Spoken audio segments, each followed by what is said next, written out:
Now today we are going to study about the quinine, isolation, identification and analysis of quinine. Now quinine, which is the alkaloid, and the quinine, which is a quinoline type of alkaloid.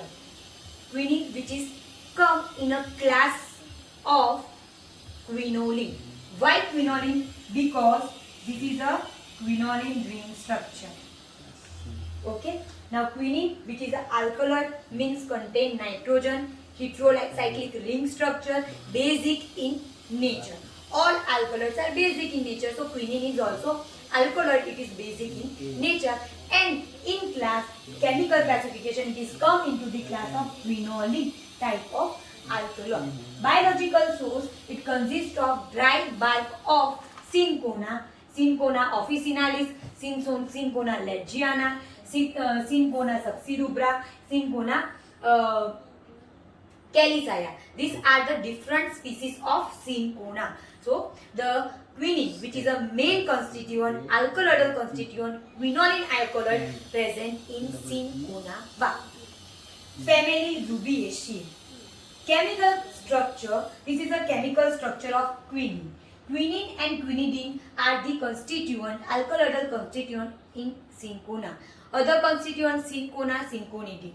Okay, so quinine and quinidine, they are the stereoisomer. Their structure are same, but they are the stereoisomer of each other. Quinine is a levorotatory and quinidine, which is a dextrorotatory. Now uses of Cinchona, because of presence of quinine, quinine have a anti-malarial effect. Whether quinidine have a anti-arrhythmic effect, used in a arrhythmia. Quinidine, but quinine, the quinine present in Cinchona, because of that Cinchona have a anti-malarial effect. Also it have a anti-inflammatory effect and also used in a rheumatic arthritis. Now moving on to topic, which is the isolation of quinine. Now isolation of quinine, in that we take the Cinchona bark, dry the bark, convert into the powder form, and take the powdered drug of the Cinchona bark and add 5% NaOH to make the paste. Here we add NaOH because alkaloid in a plant present in a form of base. So alkaloid are present in a plant in a base form. When we add 5% NaOH, NaOH convert the base form in a free form. So what happened? Free alkaloids are liberated. The basic form of alkaloids are liberated in a bark. Okay. We extract with the benzene. The base form of alkaloids are soluble in organic solvent like benzene, toluene, chloroform, alcohol, but here we are using benzene. So we take the powder, make the paste with 5% NaOH to liberate the basic form of free alkaloid. Then we extract in a Swablet apparatus for 6 to 8 hours in presence of solvent benzene. Because free alkaloids are easily extracted out in an organic solvent like benzene, toluene, chloroform. So here we use benzene. Then we collect the extract of benzene extract. In the benzene extract, the basic alkaloids are present. Now we take the benzene extract in a separating funnel and successively 2 times we extract the benzene extract in presence of 5% sulfuric acid solution. So here 2 layers are separated. One is a sulfuric acid layer because sulfuric acid solution we prepared in a water. So aqueous layer, and second is a benzene layer. Okay.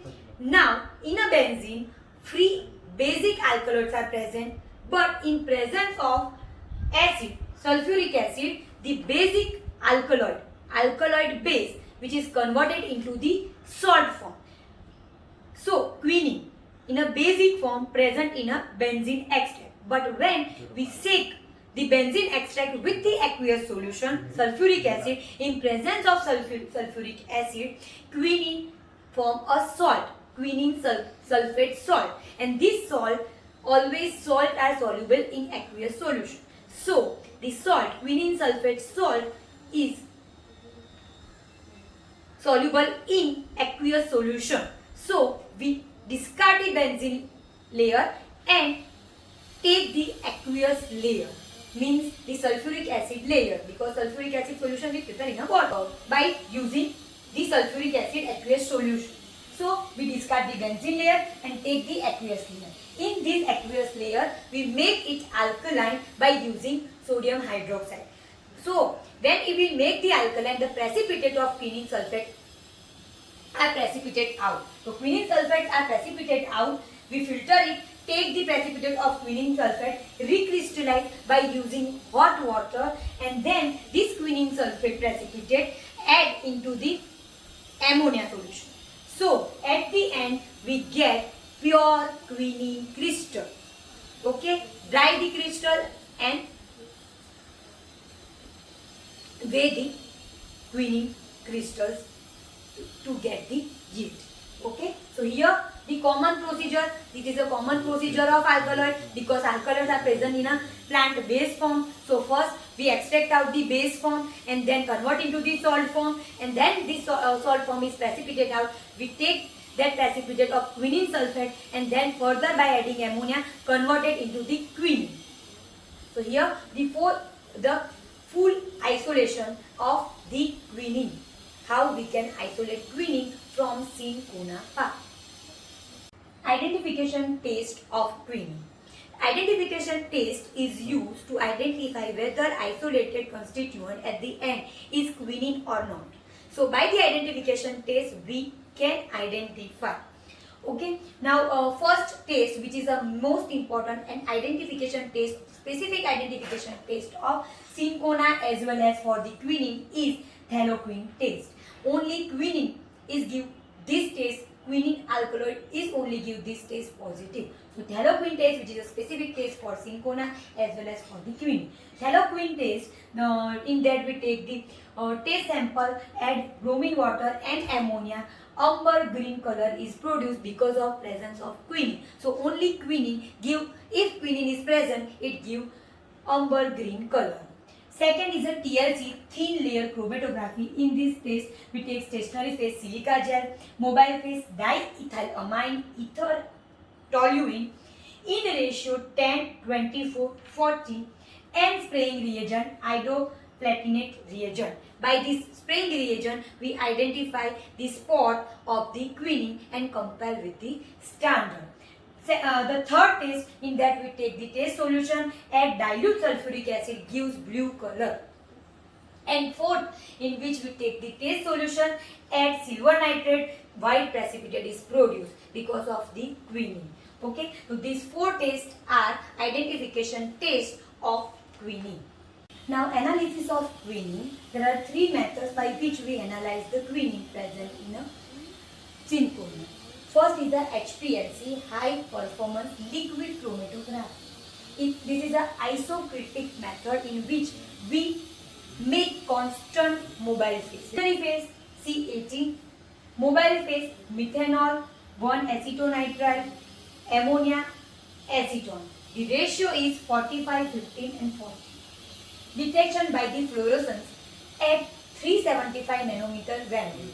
So by using standard as well as by using our test sample, we find or analyze the quinine. Second method is the fluorimetry method. As the name suggests, fluorimetry method means we find the result by the fluorescence. So we take the test sample as well as the standard, add dilute sulfuric acid, blue fluorescence is produced, blue color is produced. This fluorescence is measured at 450 nanometer wavelength.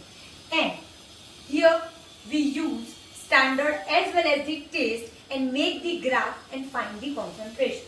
So stock solution of standard as well as for test is made by take 10 mg drug, add 100 ml dilute sulfuric acid, If we require, then make the dilution by using 0.1 normal sulfuric acid and plot the graph and find the concentration of that